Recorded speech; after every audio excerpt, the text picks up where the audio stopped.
This podcast is brought to you by Tāmaki Paenga Hira, Auckland War Memorial Museum.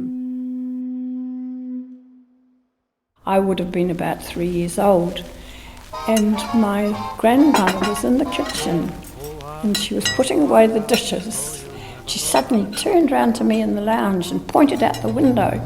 She said, "There's Daddy's plane." And he was on the flying boat coming back from Singapore. The year was 1946, and that seaplane with its stocky fuselage circling above the Auckland harbour before touching down on the water must have been a thrilling sight for a preschooler. But it's who was in that Catalina flying boat and what the secret war mission he'd just been on that we're about to immerse ourselves in.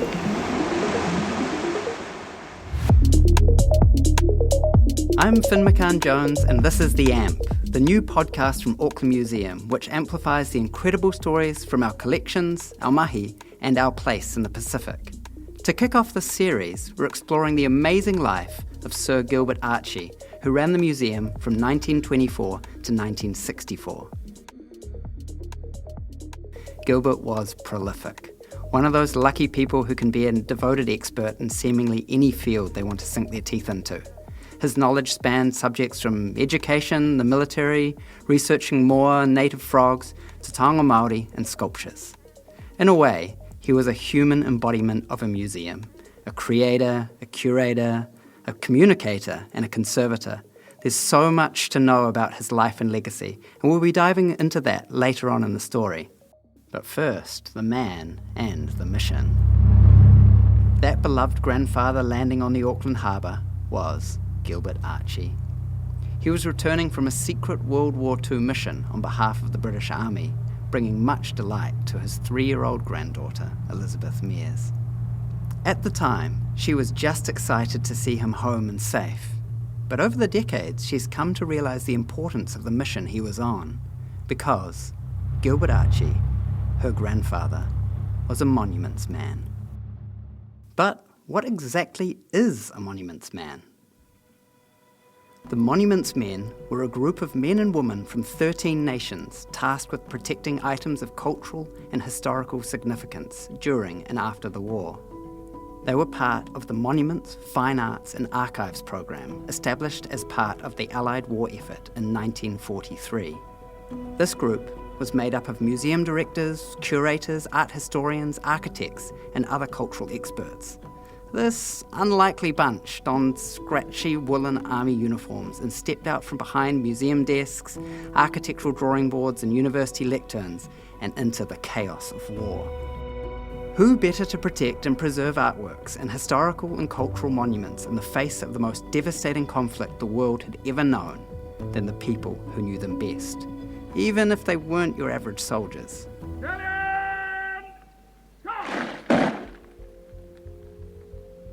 Art and cultural heritage are often among the early casualties of war, suffering destruction and theft amidst the chaos of conflict. During the Nazi regime, Adolf Hitler and the Nazis stole about a fifth of all art in Europe, more than 5 million cultural objects before the war ended. Though part of the reason behind looting was about money and personal greed, it also came down to Hitler's desire to wipe out identities and cultures he deemed unacceptable. Plundering works from Jewish families or confiscating the degenerate art that challenged Hitler's ideals, he wanted to keep what he thought was good and eradicate what he thought was bad.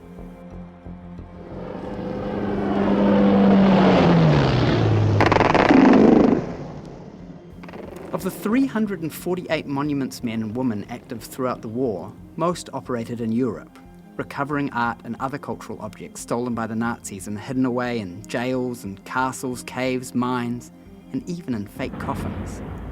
Outside Europe, there was just one monuments man stationed in Southeast Asia, working tirelessly to protect churches, temples, monuments and archives in Sumatra, Java, Malaya and Indochina. Today, we know those places as Indonesia, Malaysia, Cambodia, Laos, Myanmar, Thailand and Vietnam. And that's where Gilbert Archey comes in.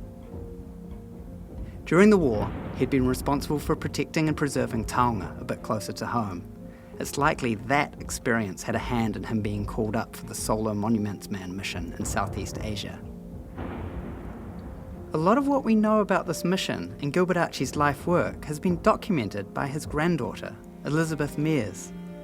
It's been 100 years since Gilbert Archey took up his tenure at the museum, and now, in her 80s, Elizabeth comes into the museum library to research her grandfather's incredible life. Well, every week I've been up to the museum, with the odd exception, and I usually grab out the yearbook that I'm working on at the time. And over a course of 3.5 years, I've managed to accumulate about 7 display books of material. So each time I come up, I start with the yearbook and go through them. And I started off with book number 1, which just is his family history. And then it goes into his territorials and army life, World War I, home service, and then into the museum. So when did she start to realise her grandfather had been involved in such an important mission? Fairly early on, because my mother talked a little bit about the fact he was away and he went to Asia, but they never talked about it in the family when he came back. So there were no experiences related. There's nothing written down, there are no diaries, there's nothing. Years after watching the flying boat coming into land, her interest was piqued when a Hollywood film about the Monuments Men, starring George Clooney, Cate Blanchett, Matt Damon and Hugh Bonneville came out. Well, I knew that my grandfather was a monuments man, and I suppose it was when I decided to make an effort to write down details of his life. And I had heard about the Monuments Men by this time, probably by the film. I was really aware of it. Looked it up online, Mr. Google, and he put me in contact with somebody, and not much happened, and I persevered and went on until I finally got in contact with the CEO of the Monuments Men Foundation in America. As she set to work in the museum's research library, she began to get a picture of how her grandfather came to work for the Monuments, Fine Arts and Archives program over in Southeast Asia. For most of the Second World War, and before being called up as a monuments man, Gilbert was at home serving as a lieutenant colonel in command of the 4th Battalion Auckland Regiment, commonly referred to as the 4th Orcs. Despite being temporarily relieved of his museum role during the war, the protection of the museum and the taonga housed within remained a key responsibility for Gilbert. He put up blackout curtains in all the sea-facing windows at the museum, helped by Jocelyn, Elizabeth's mother. There was a tremendous amount of packing things up for protection and sending out to various stores all around the Auckland province, to protect all the wonderful artefacts, which involved all sorts of things like sandbagging the canoe, because the museum was built around it. They couldn't get it out because it was too big. And I think they had to dethatch the meeting house because of fire that could have happened during the war. Everything had to be packed up into cases and moved back after the war. Over the years, while working at the museum, I'd heard stories about the collection being stashed away across Auckland for safekeeping, but everything I heard was lunchroom conversations. I hadn't read any official history. Luckily, I work in the documentary heritage department. I love walking down this corridor. Every time I come down, as you look down, you can see the curvature of the building, and the bookshelf turns around, so you can never quite see the end of the bookshelf. It's quite mesmerising. Years ago, when I worked at Auckland Museum in the botany department, I was cataloguing the collection, and I came across a whole lot of specimens that had been dried and pressed and stuck on sheets of paper, like A3 sheets of paper, but these ones had been specifically cut around the specimens on the page, almost like a jigsaw puzzle, and the page had been put back together. And I remember asking the curator that it was really curious that all of these specimens had been so intentionally cut, and he said to me, during the war, we had divided our collection in two, and some were stored in lava caves around Auckland to protect them, just in case anything happened to the museum. And I thought this was kind of an amazing and crazy prospect that we were storing our collections in lava caves around Auckland. And of course, Auckland is known for its volcanic landscape, and it was really interesting to think that we had these caves in our collection stored in them. And so I came to Pia and asked her if she knew about this. Hi, I'm Pia Gagan and I'm the collection manager for the museum archives, and when Finn came to me to ask if I had any knowledge about whether or not the museum had moved anything into lava caves, I have to say it is something that I had heard, sort of rumoured in the past by various other staff members, but not something I'd ever looked into. And so this podcast made me think maybe this is something I really should investigate a little bit more. And I have to say, it was a real journey of finding a lot of really cool information about what the museum did during the period of war with regards to protecting objects. And the meeting minutes that we hold in the archives was a really good way in, as well as our annual reports and then the director's correspondence. So that's what I kind of trawled through to find information. And lo and behold, lava caves popped up, which was very cool to see.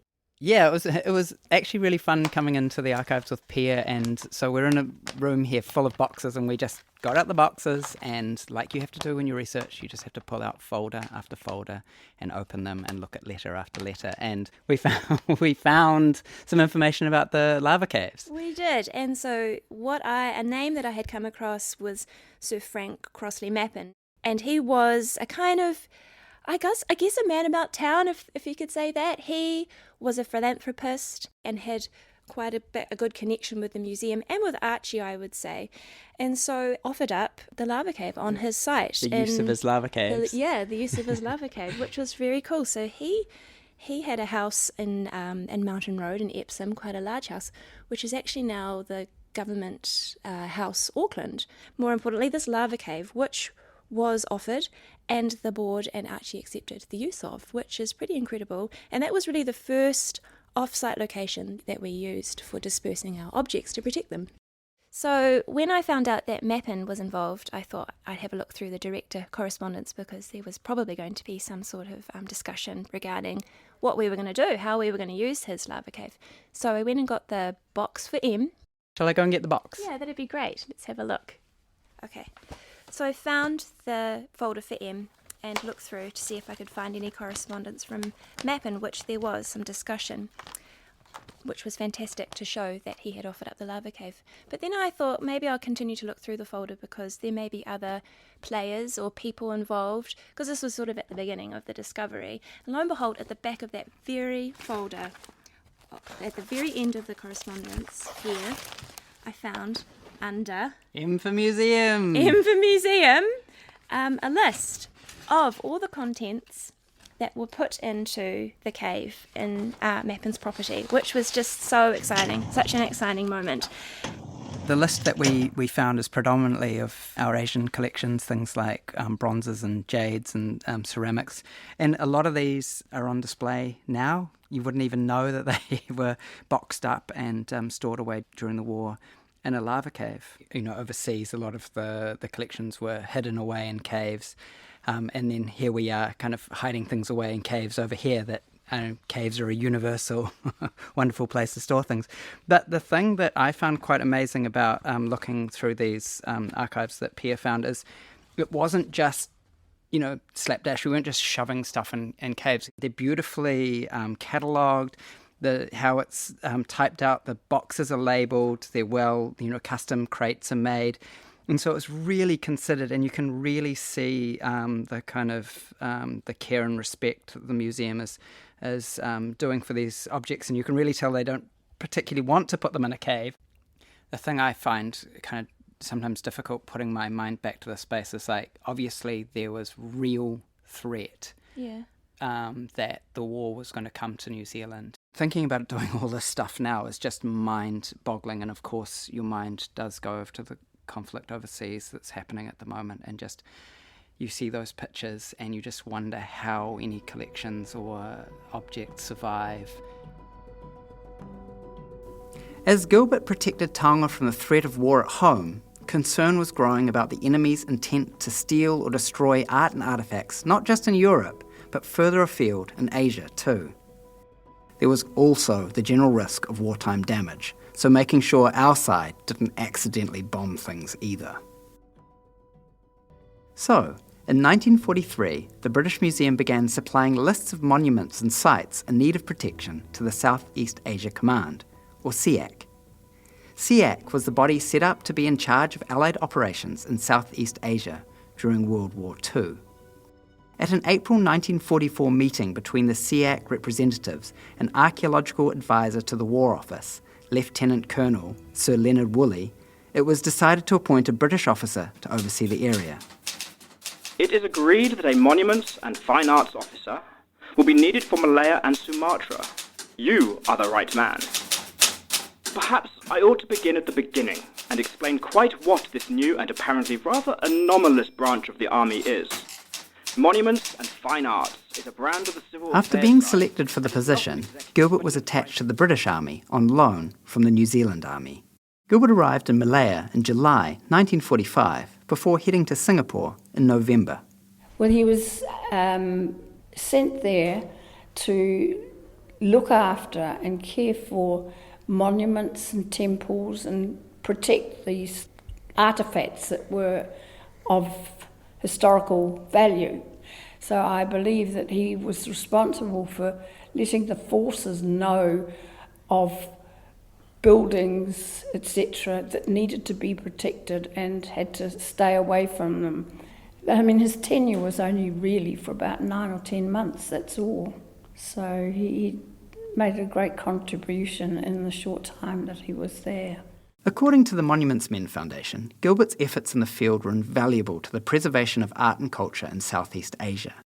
One local art expert wrote a letter to the War Office commending him. I hope that one day it will be realised how much the biological sciences and ethnology in Malaya owe to official forethought and to Colonel Archey's unselfish energy. Unfortunately, Elizabeth hadn't been able to find out much of the finer details of her grandfather's service in Singapore. That's likely due to him being assigned to the British rather than the New Zealand Army. But we did find a press cutting from the Evening Star in April 1946, in which Gilbert talks about the damage by the Japanese being quite small. The Japanese had generally looked after the museums, historical buildings and monuments during their occupation of the country, said Lieutenant Colonel Gilbert Archey, director of the Auckland Museum, on his arrival at Auckland on Saturday from Malaya, where he had been working for the past 9 months inspecting and arranging for the repair of war damage to buildings of a cultural and religious nature. There had been some looting of historical treasures, Colonel Archey said, but the Japanese could not be blamed for this, as they had spent a good deal of time and money endeavouring to obtain replacements. Colonel Archey added that 2 libraries at Malacca and Penang had been looted, and from the latter, the best collection of early works on the history of exploration in the East Indies had been stolen. It would be impossible to recover any of these books, as they had been sold in the marketplace for wrapping paper, at a time when paper was scarce. Through the process of researching for this podcast, we've been working with the museum's collection access librarian, Madison Pine. She's also been helping Elizabeth with her journey. I first met Elizabeth when she came into the research library. She was looking at her grandfather, Sir Gilbert Archey's online cenotaph record and needed some help interpreting his military personnel files. So her and I went through it together and sort of pinpointed exactly where he would have been during his service in the First World War. And then later we tried to figure out where he was serving during the Second World War, and that's sort of when we started to dig deeper into finding out about his service as a Monuments and Fine Arts officer.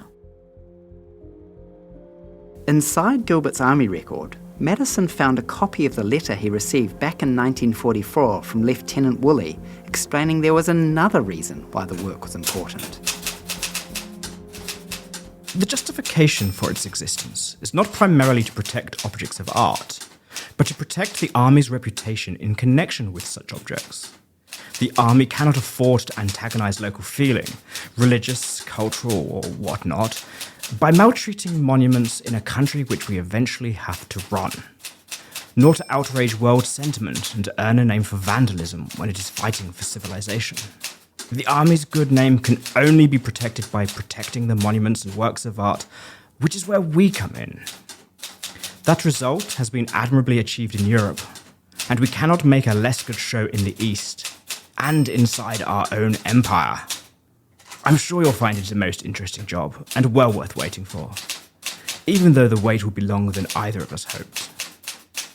So, the heroics of protecting treasures, yes, but also a jolly good spot of PR. I wondered what Elizabeth thought Gilbert might have made of the idea that the army was perhaps more interested in protecting their reputation than the monuments and artefacts. Oh, 50-50, I think, because he had made a career of the army, so he was supporting them as well. And he had a great desire for, all monuments, art and artefacts, and it was his interest. So on that respect, it was 50-50. I'm not quite sure what I was expecting Elizabeth's reaction would be to that information, but the fact that she was so unfazed by the idea that he could be committed to protecting both the army's reputation and protecting arts and culture makes a lot of sense. Especially when you dig into why he was considered the right man for the job in the first place. Though the army may not have had the purest of intentions, we can see that Gilbert gave his all to prepare for this important work. He asked to spend several weeks at other museums and libraries here in Aotearoa to prepare for his posting and to find out more about the significance of the items he'd been protecting. Being a monuments man was his headline act for sure, but he did so much more. Although judging by that very measured newspaper article about his work in Singapore, I get the feeling boasting wasn't really his thing.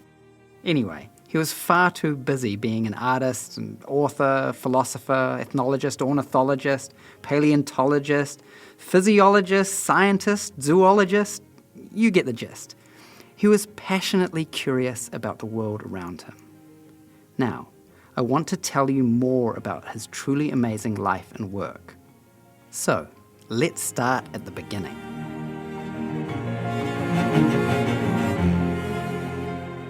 His story begins in 1890 in York, England, when a baby was born in a house opposite a museum. Fittingly, of course he was. The second of 8 children, Gilbert and his family immigrated to New Zealand when he was just 2 years old. Fast forward a few years, and after a stint as a teacher and then an assistant headmaster at Nelson College, an assistant curator position opened up at Canterbury Museum in Christchurch. He worked there from 1914 to 1924, but of course, the war intervened. Gilbert joined the New Zealand Field Artillery in 1912 and later served with the New Zealand Expeditionary Force. My first stop to find out more about Gilbert's army career was to check the online cenotaph. It's a memorial resource the museum runs for everybody to use. You can basically jump on the site and look up war records, photos, and other stories about people who served with the New Zealand Armed Forces. While in the New Zealand Expeditionary Force during World War I, Gilbert was sent to fight for Britain and found himself involved in the disastrous Passchendaele campaign in Belgium. While there, he contracted acute bronchitis and was sent to hospital in England. His illness was so severe that he wasn't expected to survive, but he managed to pull through. When he did recover, he was identified as a good candidate to become a divisional education officer. This meant he'd stay on in England and was put in charge of training New Zealand soldiers who were either injured or returning home on how to build a life for themselves outside the war. The army was impressed with Gilbert's service. He was awarded an Order of the British Empire, or OBE, in 1919. In recognition of valuable services rendered in connection with the war. He served in both world wars and certainly excelled in his duties, so it makes a lot of sense to me that he'd be up for a gig that protected arts and culture and made the army look good. Gilbert returned to Aotearoa in January 1920, but didn't step into his role at the Auckland Museum straight away. For 4 years, he continued his job at Canterbury Museum, where he leaned into his passion for zoology. undertaking extensive fieldwork around the South Island, the Coromandel Peninsula, the Chatham Islands and the sub-Antarctic islands, dotted between New Zealand and Antarctica. During this time, he authored a massive 26 zoological papers. These included studies on marine and freshwater fish and crayfish, and wrote an important series on New Zealand Kailopoda, a type of centipede. It's still considered a major work today. In 1922, he worked on a study of native frogs that led to the rare species Leopelma archei being named in his honour. Today, the species is commonly nicknamed Archey's frog. It's actually Aotearoa's smallest native frog. It's teeny, just under 4 centimetres, so about the size of the tip of your thumb. A nocturnal master of camouflage with brown and green markings that blend really well into the forest floor. As Gilbert trudged through the bush and explored our southernmost islands, the post-war mood of the country was a sombre one.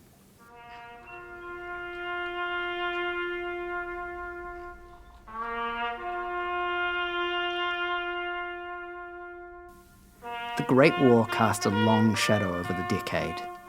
Many returning soldiers carried both physical and emotional scars.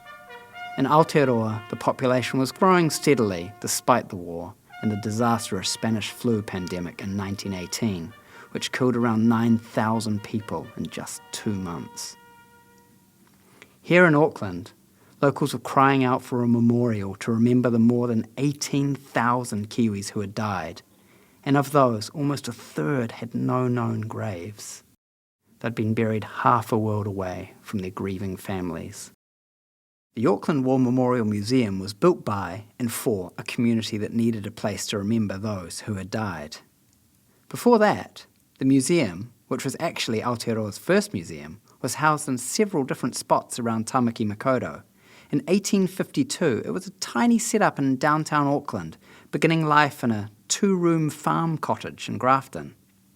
Over the years, it moved to several other sites until, under the guidance of curator Thomas Cheeseman, its collections rapidly expanded and more space was needed.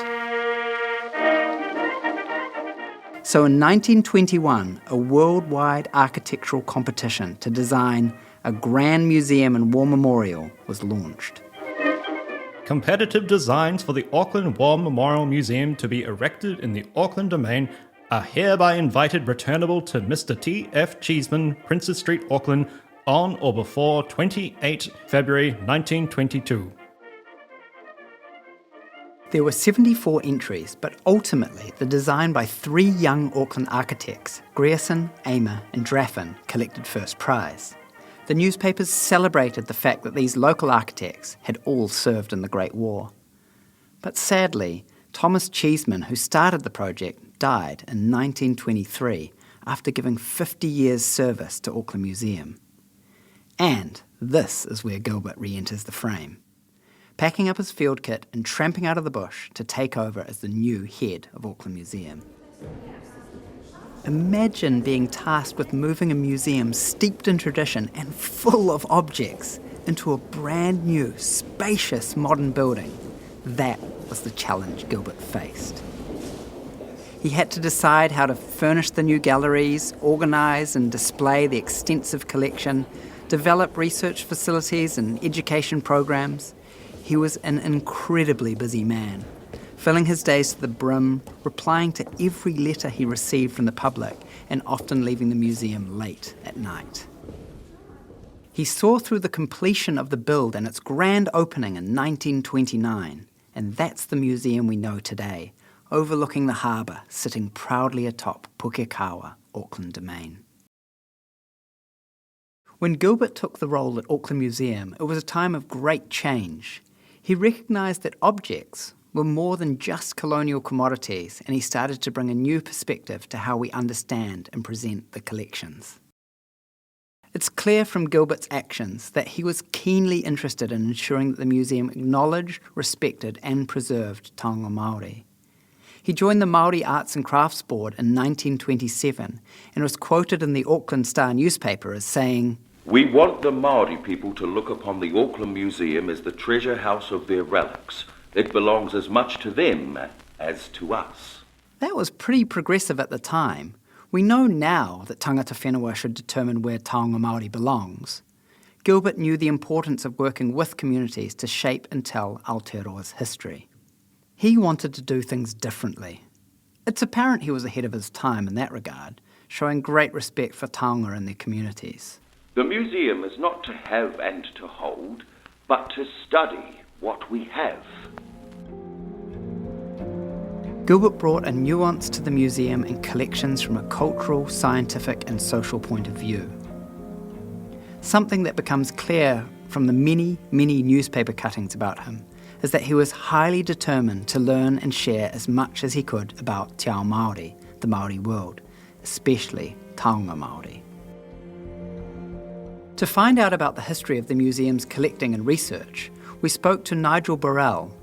Ko tōna whakapapa, ko piri rākau, Ngāti Te Rangi, Ngāti Ranginui, Te Whakatōhea, Te Rārawa, Ngāti Apakura, me Ngāti Matawhaiti. This is how he sees things have changed a century on from Gilbert becoming museum director. My name is Nigel Burrell, Curator Taonga Māori here at Tāmaki Paenga Hira.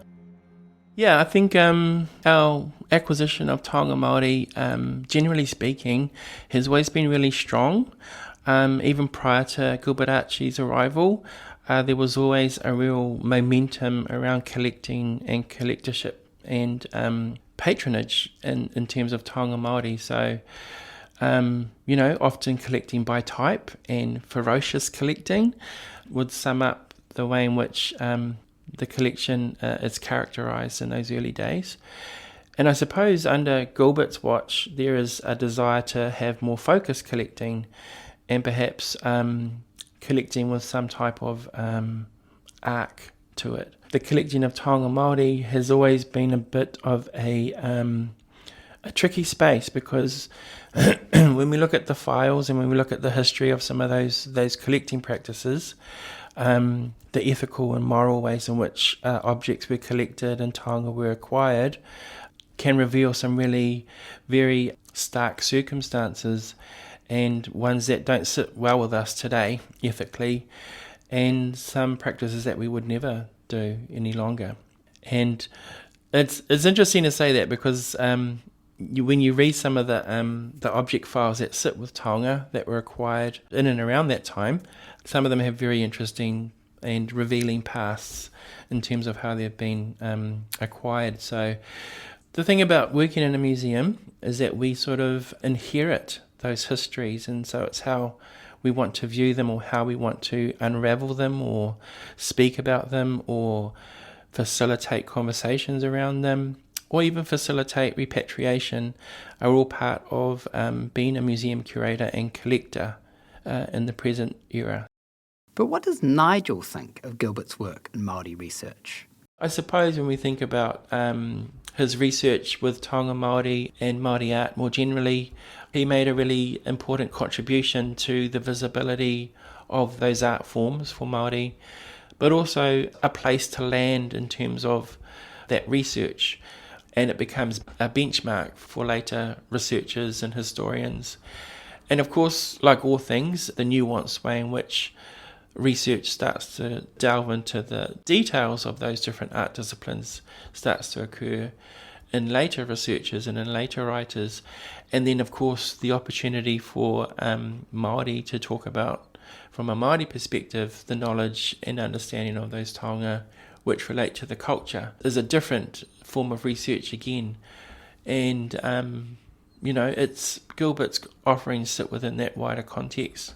Today we have an appreciation of what those taonga represent and how they're understood, which is deeper, more meaningful, but perhaps is more accurate as well to the culture and to the work that it's presented. But there's no denying Gilbert's contribution to that research was founding, and his publication record attests to that.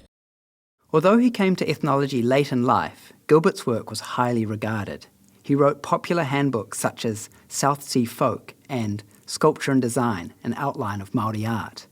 His final book, Whaowhia, Māori Art and its Artists, was published in 1977. even in the late 90s when I was doing my undergrad study, it was one of those few publications that you could source to make note of those carvings and where they're from, and his analysis of it wasn't always vast, but his ability to cite them and to see them as important and see them within a collection of Māori making, whether it's for kaido, whether it's by type of object, was really important. And it sort of reminded me in the 90s even, just the big gaps in between those publications appearing, and his were really important. When you enter the museum via the original entrance, you walk through the grand foyer and you can see Taonga Māori in pride of place into Marae Atia, Māori Court.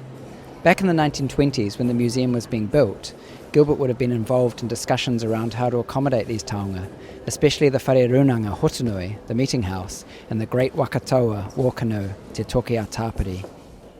But really, it's the practicalities of the scale of those items demand and command certain spaces, and Gilbert Archey would have come to that conclusion quite early on, even with architects and with the planning and the thinking of the museum as it was being created and opened, that there's nowhere else for them to sit. So they've sort of selected, they've spoken and decided that that's where they will sit in a way which I quite like.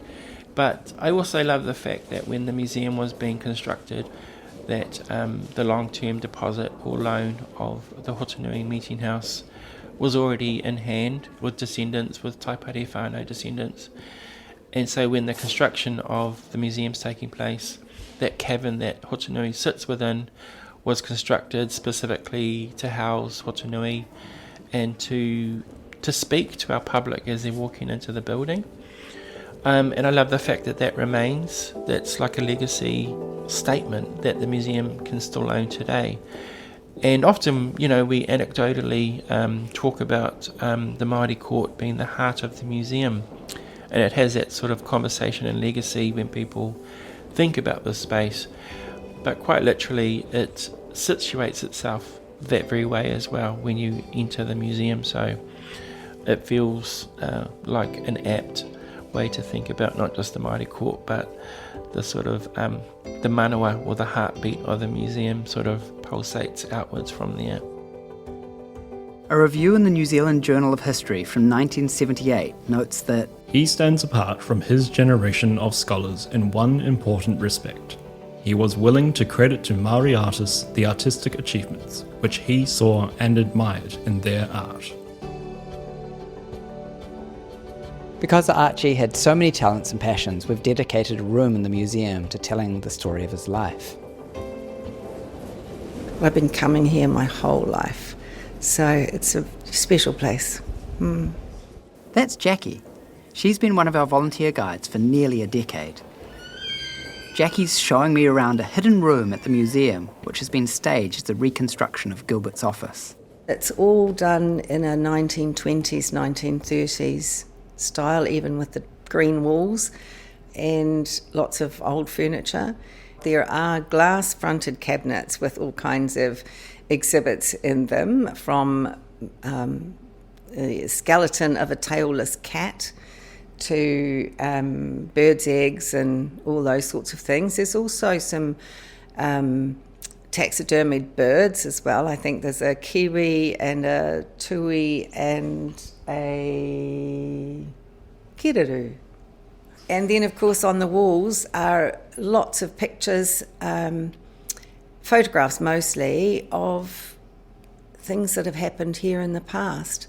There's pictures of Gilbert Archey, there's moa pictures, as well as some drawings of the original building and a picture of the three architects as well, which is really nice to have them up there on the wall too. There's labels and stuff, but we also have a couple of modern things in here which are quite a contrast. So we've got moa bones, and then we've got a 3D version of a moa head.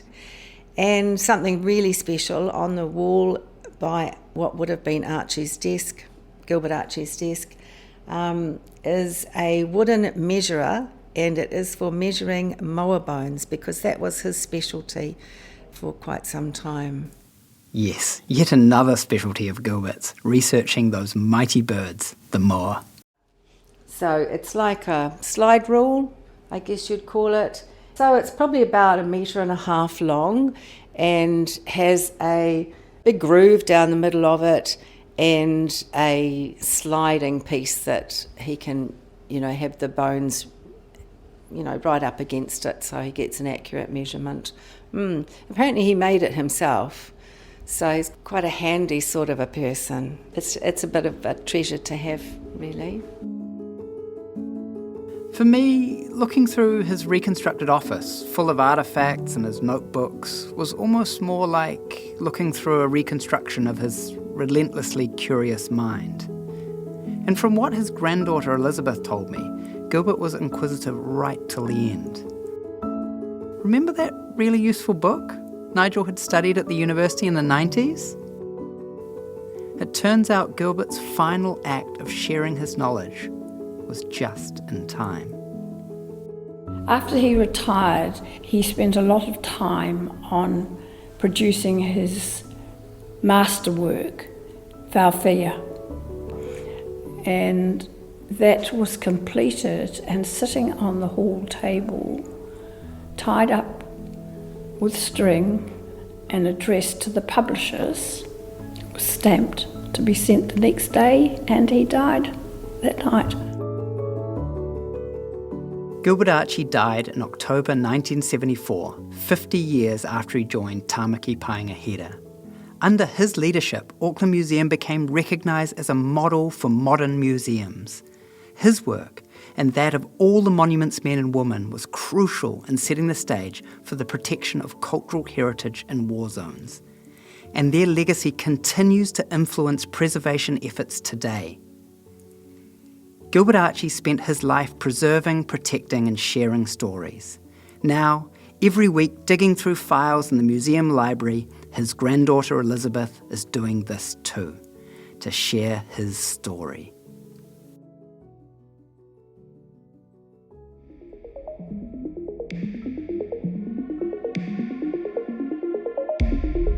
I'm Finn McCann-Jones, and that was Soldier, Curator, Monuments Man. This podcast was brought to you by Auckland Museum, supported by the Stevenson Foundation. It was written and produced by Laura Skerritt and Stephanie Strock, sound design by Sarah O'Brien, voice acting by Ian Proctor, Joseph Main and Adam Burrell. The executive producer was Teresa Cowie from Connect Content.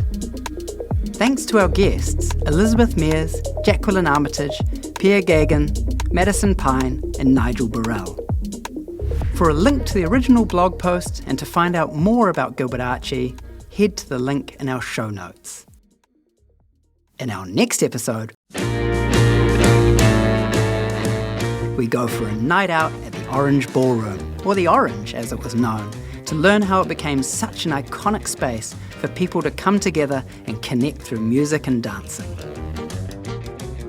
The men were always suited up in beautiful suits. They always had quite a strict code, and they wouldn't have been able to afford to buy half of this stuff. So they used to share the tie, so one of them would wear the tie to get themselves in through the door, and then they'd go round and then find a window and then throw the tie out the window, and then the next guy would pick it up, and that's how they used to get themselves in.